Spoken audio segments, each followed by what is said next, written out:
Hello everyone, welcome to our channel YCC chemistry.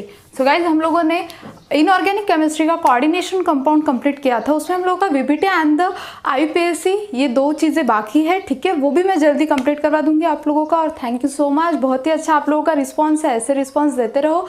और अगर आप लोगों को जितने भी हेल्प लगेंगी, जो कोई भी होगा, आपको अगर क्वेश्चंस नहीं अटेम्प्ट करते हुए आते होंगे, जो कुछ भी चीज़ें होंगी, वो आप लोग प्लीज़ कमेंट बॉक्स में मेंशन कीजिए, ठीक है। मैं जितना हो सके उतना आप लोगों को हेल्प करने का ट्राई करूँगी, ठीक है। सो गाइज, आज से हम लोग स्टार्ट करने वाले हैं transition and the inner transition element. Transition and the inner transition element, ये जो पोर्शन है वो आता है मेनली इनऑर्गेनिक केमिस्ट्री में, ठीक है। जो कि तुम लोगों को इनऑर्गेनिक केमिस्ट्री में बहुत 3 ही चैप्टर है, उसमें से हम लोगों ने एक चैप्टर कोऑर्डिनेशन कंपाउंड कंप्लीट कर दिया है, ठीक है। और आज से हम लोग स्टार्ट करें इनऑर्गेनिक केमिस्ट्री का नेक्स्ट चैप्टर, जो कि है transition and the inner transition elements. So बोलिए, transition and inner transition elements में ऑप्शनल अगर आप लोग पकड़ते हो तो कंप्लीट 8 मार्क्स का वेटेज है, ठीक है। और अगर बिना ऑप्शनल्स के पकड़ते हो तो 6 मार्क्स का वेटेज है, ठीक है। तो कंप्लीटली 8 मार्क्स का वेटेज है, बहुत ही ज़्यादा वेटेज है डी एंड एफ ब्लॉक में, या फिर transition and the inner transition elements में, ठीक है। जिसको पहले डी एंड एफ ब्लॉक बोला जाता था, अभी बोला जाता है transition and the inner transition element, ठीक है। तो चलिए स्टार्ट करते हैं transition and the inner transition element. तो अब mainly transition and inner transition element होते क्या है। तो transition and the inner transition elements आते हैं डी एंड एफ ब्लॉक में, डी एंड एफ ब्लॉक में। तो आप लोगों को मेनली स्टडी करनी है डी एंड एफ ब्लॉक वाले एलिमेंट्स की, ठीक है। आप लोगों ने 11th में एस ब्लॉक पढ़ा था, ठीक है। एस ब्लॉक के बाद पी ब्लॉक के थोड़े से ब्लॉक पढ़े थे, जो कि 4-5 ब्लॉक होंगे। उसमें से आप लोगों ने 2-3 ब्लॉक्स पढ़े थे इन द क्लास 11, ठीक है। आप लोगों को आगे है पी ब्लॉक तो कंटिन्यू करना ही है, जिसमें 16, 17, 18 है आप लोगों को ब्लॉक्स, वो तो पढ़ने ही है, वो ग्रुप्स पढ़ने ही है। उसके साथ साथ आप लोगों को डी एंड एफ ब्लॉक भी पढ़ना है, ठीक है। सो मेनली इनऑर्गेनिक केमिस्ट्री में आप लोगों को coordination compound, inner and transition and the inner transition elements, and the third जो है वो तुम लोगों को देखना है पी ब्लॉक एलिमेंट, जिसमें आप लोगों को 16, 17 एंड 18 ग्रुप की स्टडी करनी है, ठीक है। तो ये 3 चैप्टर्स हम लोगों को मेनली कवर करने हैं। So D and F block element की स्टडी आप लोगों को इस चैप्टर में transition and the inner transition elements में करनी है, ठीक है। तो वो देखने से पहले थोड़ा सा बेसिक जो आप लोगों ने 11th में पढ़ा था उसके बारे में इंफॉर्मेशन ले लेते हैं। तो देखो गाइज, ये था पीरियोडिक टेबल, सबको ध्यान में होगा ही कि पीरियोडिक टेबल, और अच्छे से आप लोगों को लर्न भी हुआ होगा कितने पीरियड्स होते हैं, कितने ग्रुप्स होते हैं, ठीक है। तो ये है पीरियोडिक टेबल। ये कौन सा ब्लॉक है, ये है एस ब्लॉक, ये है पी ब्लॉक, ये है डी ब्लॉक, और ये है extreme bottom of the periodic table, that is the F block. So S block, P block, D block and the F block, ठीक है। एस ब्लॉक को हम लोग मेनली बोलते हैं कि यहाँ पे मेटल्स प्रेजेंट होते हैं और वो हमेशा चार्ज कंटेन करते हैं, इलेक्ट्रो पॉजिटिव, ठीक है।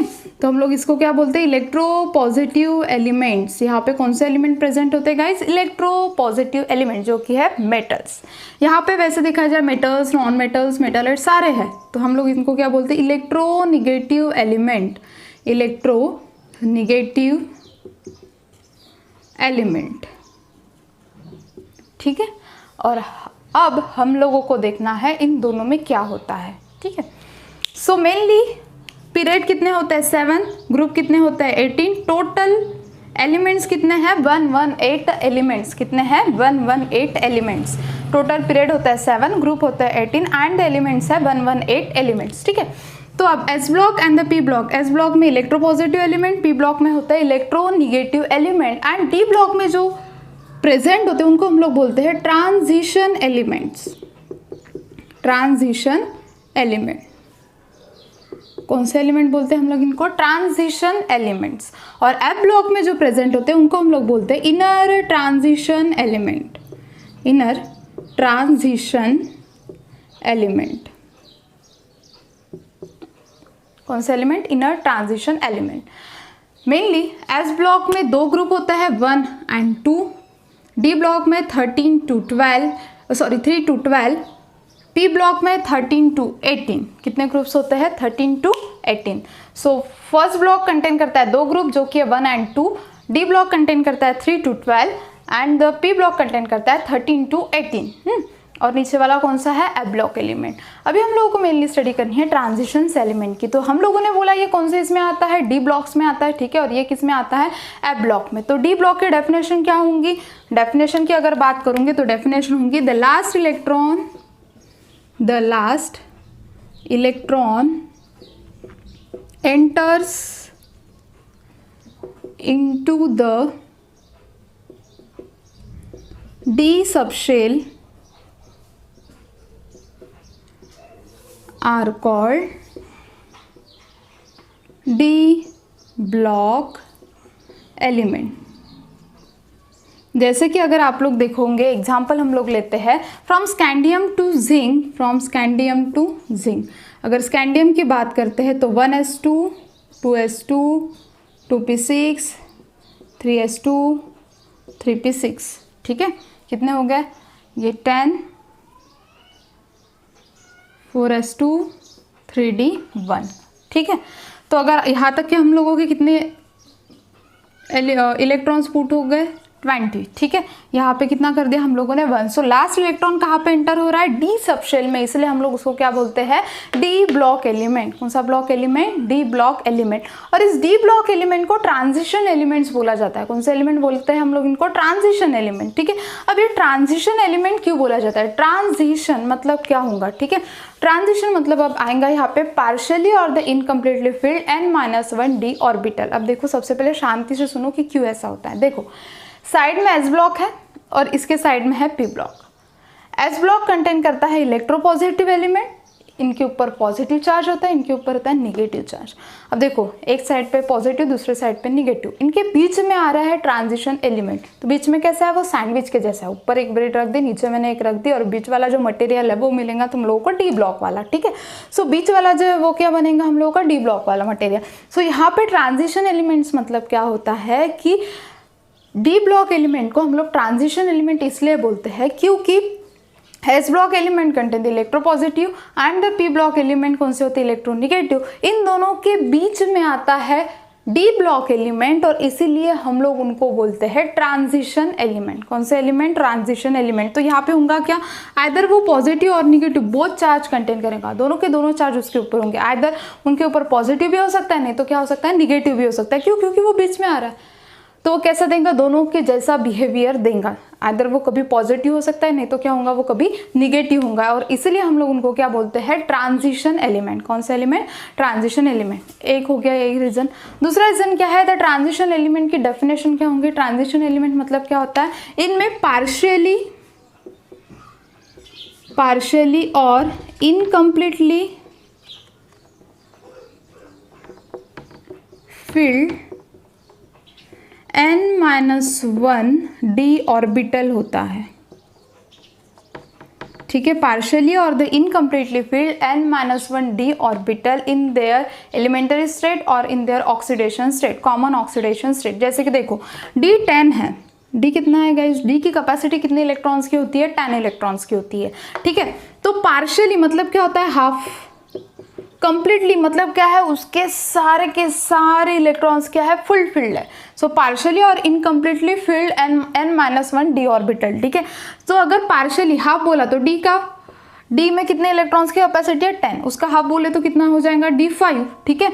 तो d5 एंड द d10 अगर ये दोनों उसमें प्रेजेंट है, d5 एंड द d10, तो ये क्या करता है, एक्स्ट्रा स्टेबिलिटी शो करता है, एक्स्ट्रा स्टेबिलिटी शो करता है जब उसके पास d5 एंड d10 इलेक्ट्रॉन्स होंगे। तो ट्रांजिशन एलिमेंट्स मेनली पार्शियली और the incompletely filled n-1 d orbital contain करता है। तो उसमें क्या होंगे, d5 होगा, नहीं तो इनकम्प्लीटली या फिर कंप्लीटली फिल्ड होगा, ठीक है। अगर ये दोनों टेंडेंसी उसमें है, मतलब उसके पास अगर 5 इलेक्ट्रॉन है डी सबशेल में या फिर 10 इलेक्ट्रॉन है, तो वो एक्स्ट्रा स्टेबिलिटी गेन करते हैं। वो क्यों करते हैं वो हम लोग आगे देखेंगे इलेक्ट्रॉनिक कॉन्फ़िगरेशन में। बट ये चीज़ अभी के लिए ध्यान में रखो कि d5 है और d10 है, तो वो क्या कर रहे हैं, एक्स्ट्रा स्टेबिलिटी गेन कर रहे हैं, और एक्स्ट्रा स्टेबिलिटी गेन करने के कारण हम लोग ट्रांजिशन एलिमेंट्स बोलते हैं, उसको क्या बोलते हैं, ट्रांजिशन मतलब बीच वाला, ठीक है। सो दो रीजंस क्या है, एक तो वो एस ब्लॉक क्या कंटेन करता है, हाईली इलेक्ट्रोपॉजिटिव एलिमेंट है, and the P block are the highly electronegative element, इन दोनों के बीच में आता है, इसलिए भी हम लोग उसको क्या बोलते हैं, ट्रांजिशन एलिमेंट।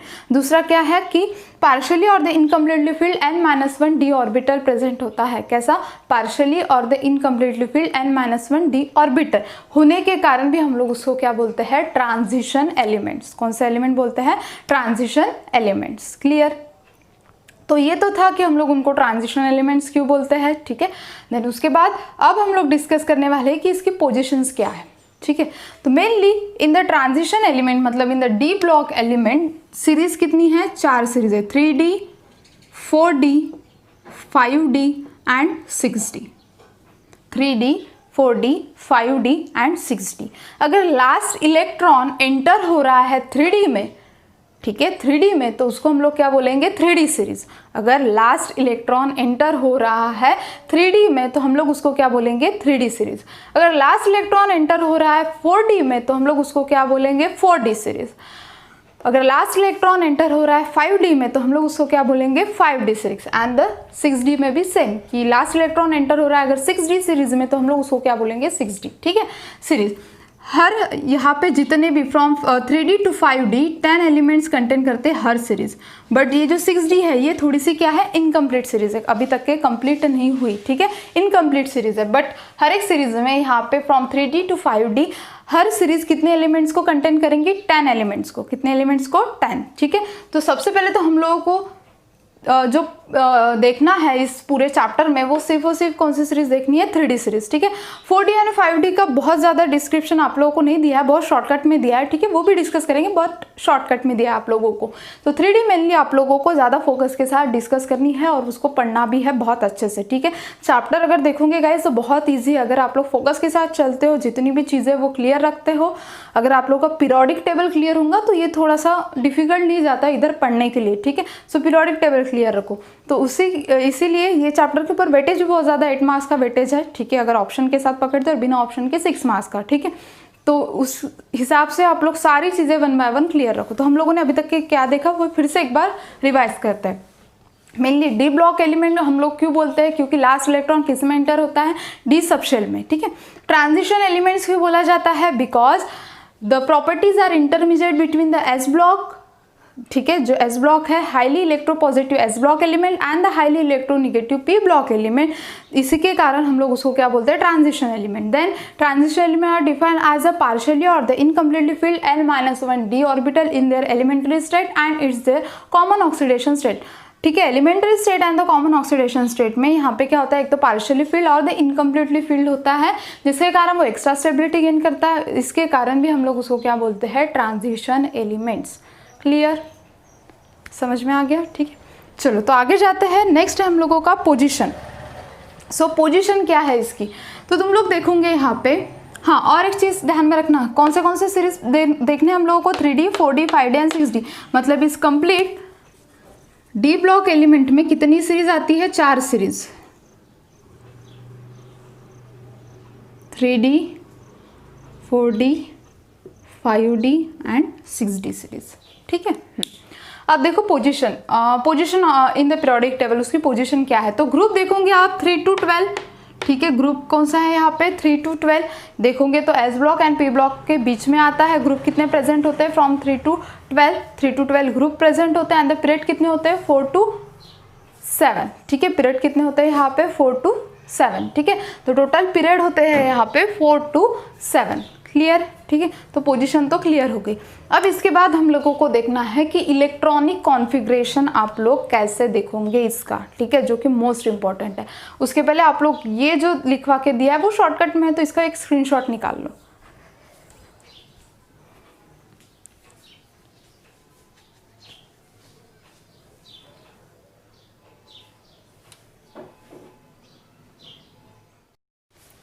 सो गाइस अभी हम लोग देखेंगे electronic configuration of the 3D series.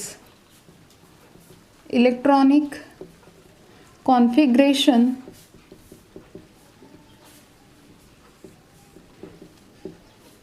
Of 3D series.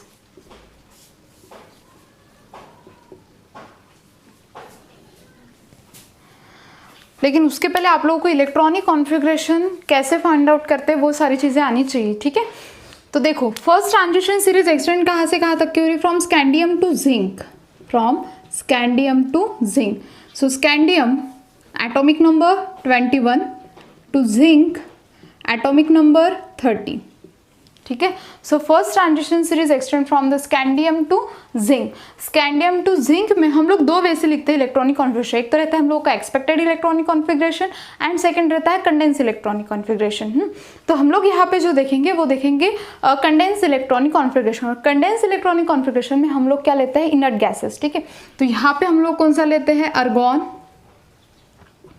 18, 1s2, 2s2, 2p6, 3s2, 3p6। Electronic configuration क्या हुआ आर्गॉन का? 1s2, 2s2, 2p6, 3s2, 3p6, ठीक है। आर्गॉन 18। देन उसके बाद कौन सा आता है?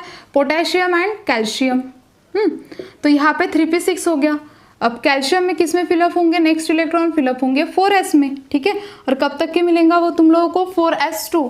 तो अगर इसका तुम लोग इलेक्ट्रॉनिक कॉन्फ़िगरेशन लिखते हो तो potassium 19, 1s2, 2s2, 2p6, 3s2, 3p6, 4s1। Calcium 20, 1s2, 2s2, 2p6, 3s2, 3p6, 4s2, ठीक है। और इसके बाद कौन आता है? Scandium atomic number 21। तो क्या होगा यहाँ पे? 1s2, 2s2, 2p6, 3s2, 3p6, 4s2 और यहाँ पे आएगा 3d1। यहाँ तक के 20 हो गए, ठीक है। So next electron after the scandium, the next electron successively added into the 3d subshell. किस में ऐड होगा हम लोगों का? 3d subshell. कब तक के 3d सबशेल में ऐड करूंगे? जब तक के 3d कितना नहीं होता? 10 नहीं होता। कब तक के? जब तक के 3d क्या नहीं होता हम लोगों का? 10 नहीं होता, ठीक है।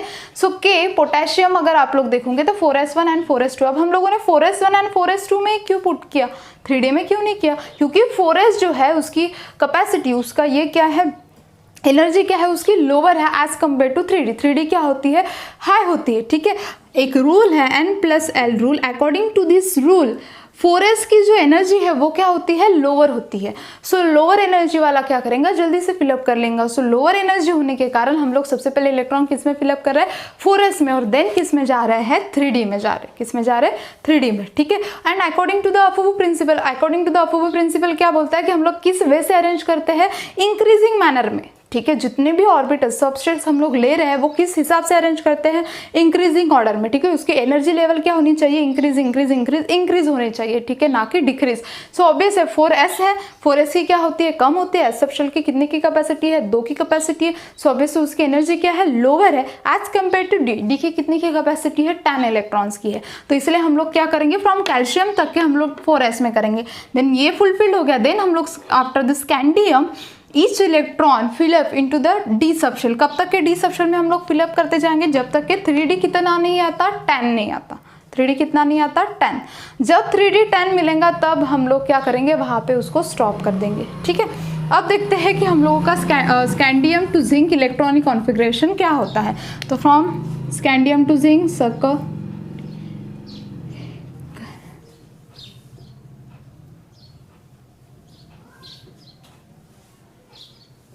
अभी हम लोग लिखेंगे कंडेंस वाला, ठीक है।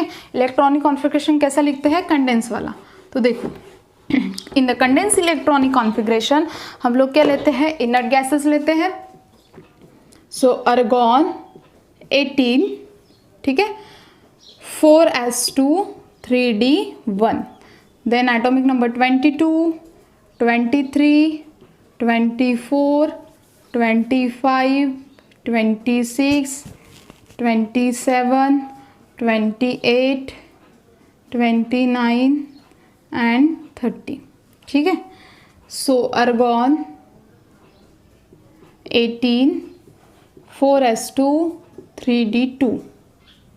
देन आर्गॉन 18 क्या होगा? 4s2, 3d3। इसका होगा आर्गॉन 18, 4s2, 3d4।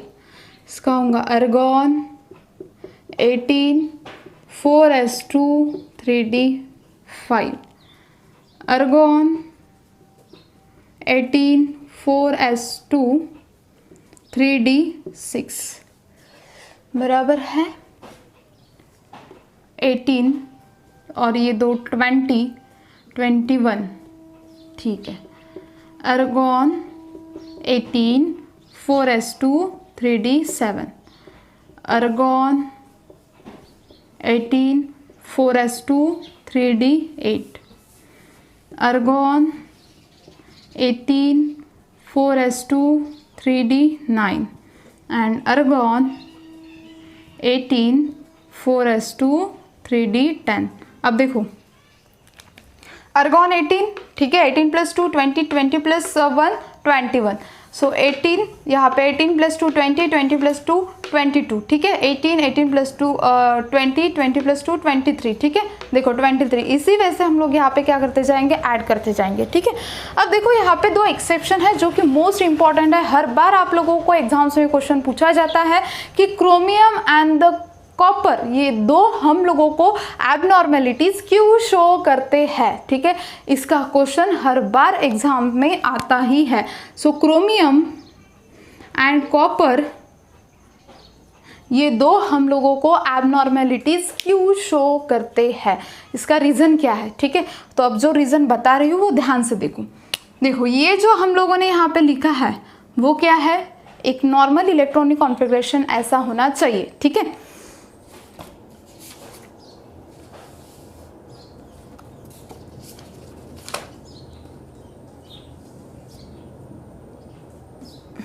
हाँ, तो ये है एक्सपेक्टेड इलेक्ट्रॉनिक कॉन्फ़िगरेशन, ठीक है, क्रोमियम का। ये क्या है, expected electronic configuration chromium and copper का। But actual electronic configuration is, देखो एक्सपेक्टेड इलेक्ट्रॉनिक कॉन्फ़िगरेशन क्या है, expected electronic configuration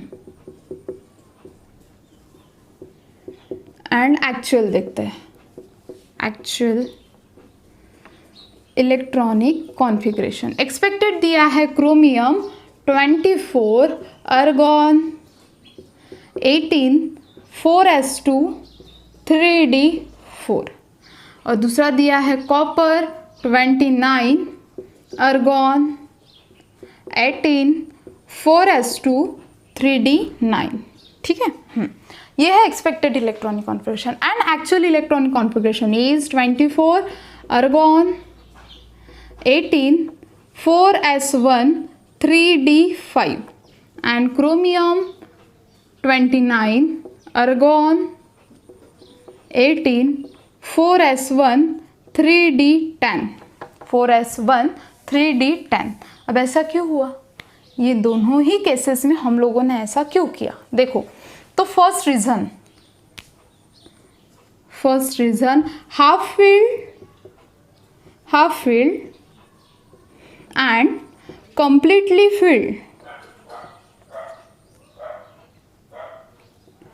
completely filled, d subshell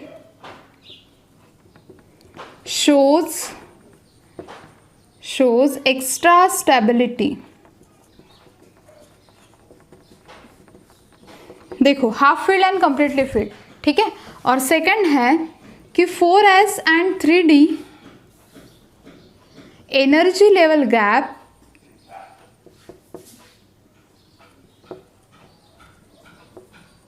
is less, या फिर जंप कर सकते हैं, ठीक है। देखो यहाँ पे क्या होगा, अगर हम लोग इस 4s में से एक इलेक्ट्रॉन 3d में ऐड कर देते हैं, इस 4s में से एक इलेक्ट्रॉन को किस में ऐड करते हैं, d सबशेल में ऐड कर देते हैं, तो यहाँ पे हम लोगों को मिलता है 3d5, ठीक है। और इस 4s2 में से एक इलेक्ट्रॉन को हम लोग अगर 3d9 में ऐड कर देते हैं तो हम लोगों को मिलता है 4s1 3d10। क्या मिलता है, 4s1 3d10।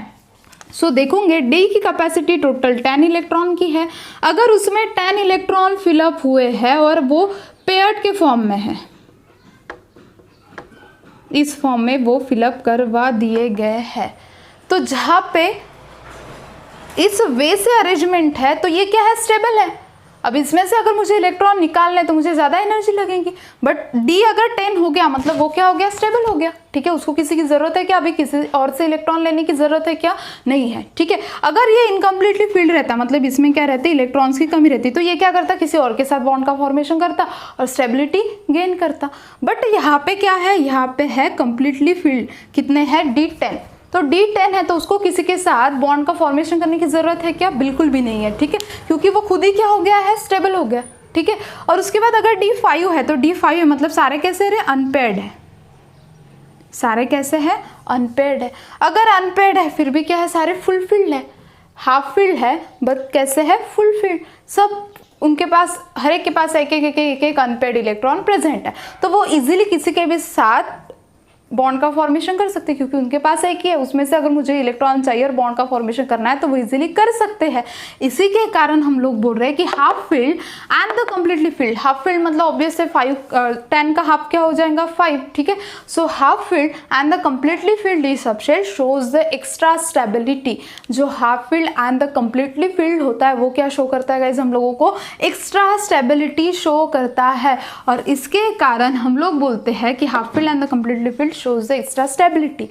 अब देखो 4s में से 3d में इलेक्ट्रॉन गया, अब ये क्यों गया, क्योंकि 4s एंड 3d इन दोनों में एनर्जी लेवल गैप बहुत कम है। मैंने एनर्जी नहीं बोली, मैंने क्या बोला, एनर्जी लेवल गैप बहुत कम है, जिसके कारण 4s में से क्या होता है, इजीली इलेक्ट्रॉन किस में चला जाता है, d में।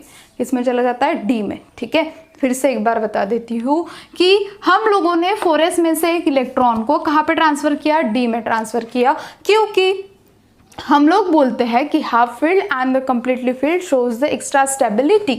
क्योंकि अगर कम्प्लीटली फील्ड है तो वो स्टेबल हो गया, अगर उसकी वैलेंसी उसको जितने इलेक्ट्रॉन्स की ज़रूरत थी उसके पास अगर उतने इलेक्ट्रॉन्स आ गए तो ऑब्वियसली वो क्या हो गया, स्टेबल हो गया।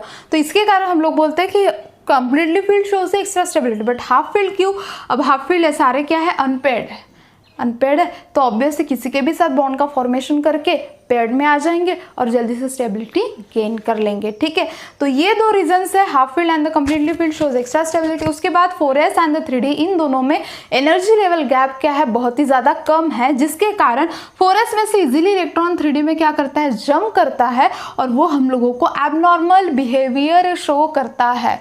कौन सा बिहेवियर, एबनॉर्मल बिहेवियर शो करता है। क्लियर। अब दो रीजंस कौन से हैं जो मेनली तुम लोगों को ध्यान में रखने हैं, एक है अनसिमेट्रिकल डिस्ट्रीब्यूशन ऑफ इलेक्ट्रॉन। हम लोग बोलते हैं कि इलेक्ट्रॉन को जब तुम लोग फिलअप कर रहे हो ना ऑर्बिट्स में, तब तुम लोग कैसे करोगे, सिमेट्रिकली। ठीक है, मतलब अगर पेयर्ड है तो पेयर्ड पहले सिंगली देन डबली। ठीक है, तो unsymmetrical distribution of electron and the exchange energy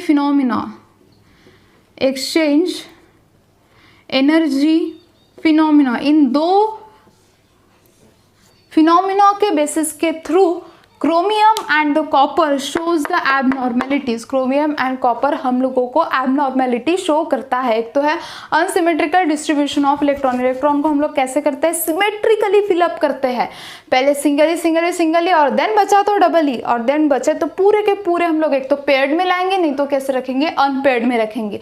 and the exchange energy phenomena, यहाँ पे देखो electron it is a form of energy. ठीक है, एनर्जी का क्या है, एक फॉर्म है, तो इलेक्ट्रॉन तुम लोगों ने क्या किया, एक्सचेंज किया, तो एक्सचेंज एनर्जी फिनोमिना अगर वो स्टेबिलिटी गेन कर रहा है तो ये क्या करता है, एक्सचेंज करता है इलेक्ट्रॉन्स को। So according to the exchange energy phenomena हम लोग क्या करते हैं कि वहाँ पे क्रोमियम एंड द कॉपर इन दो फिनोमिना के बेसिस के थ्रू क्या करते हैं, एबनॉर्मेलिटी शो करते हैं।